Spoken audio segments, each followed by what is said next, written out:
What's up sa inyo guys? Another day, another chapter in our life. Thanks God, nakapag-vlog din. So ngayon guys, rest day ko. Pero madami akong aasikasuhin. Pupunta nga pala ako ngayon sa LTO para kumuha ng student permit. Alam nyo na! Joke lang. Kukuha lang ako pero natamad pa ako mag-drive. Tapos ngayon, pupunta muna ako sa ingay naman, sa JNT. Kasi isasoli na naman ako parcel. So may babalik na naman ako ng parcel kasi damage to.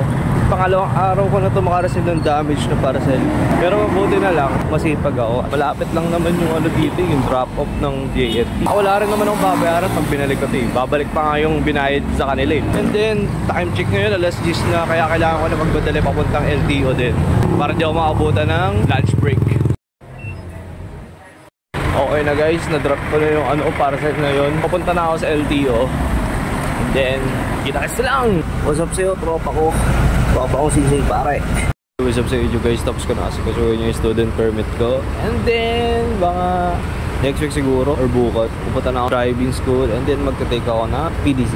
Hindi ko na rin na-videoan yung process sa loob kasi di ko alam ba kasi mami baka mag-video sa loob, diba? Kasi puro mga information mga natin sa loob, diba? Eh di mayari pa ako, makasuhan pa ako, makulong pa ako, eh di wala pa akong driving license, diba?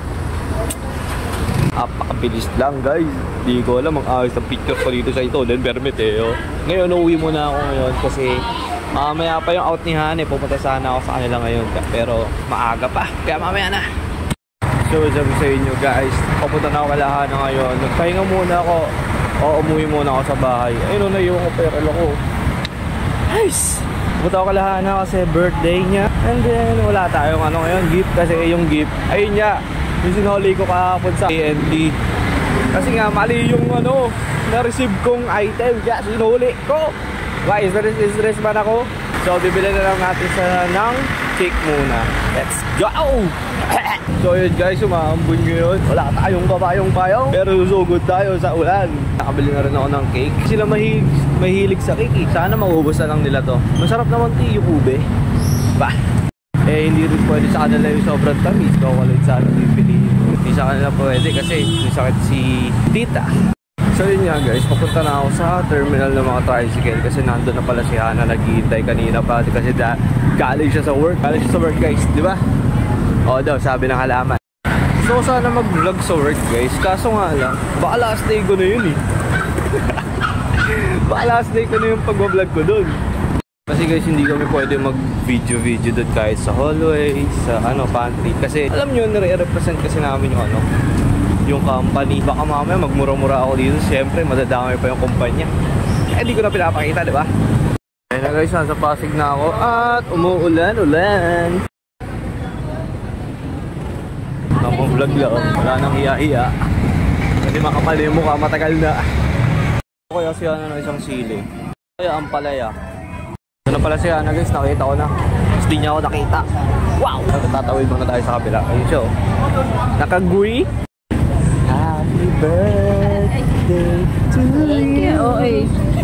Ang pangit. Naka-record na ang pangit ko dun. Ulit. Charot. Balik ka dun. Happy birthday to you. Pangit. Init eh. Umuulan. Thank you yan. I love you. Birthday niya guys. Love you so much. Kapon ko talaga yun. Ay, kahapon pa pala birthday niya. Pero wala. May pasok kasi ako nun eh. Lugi eh. Wow, parang wala akong pasok ngayon. May pasok ako ngayon eh. Happy birthday to you. Loko na, okay na yan. Paho. Atdog. Happy birthday, happy birthday, happy birthday to you. Happy birthday. Thank you. Hanggang dito lang ang aking vlog. Ako sa sayo at isabing lahat ng gubat may ahas.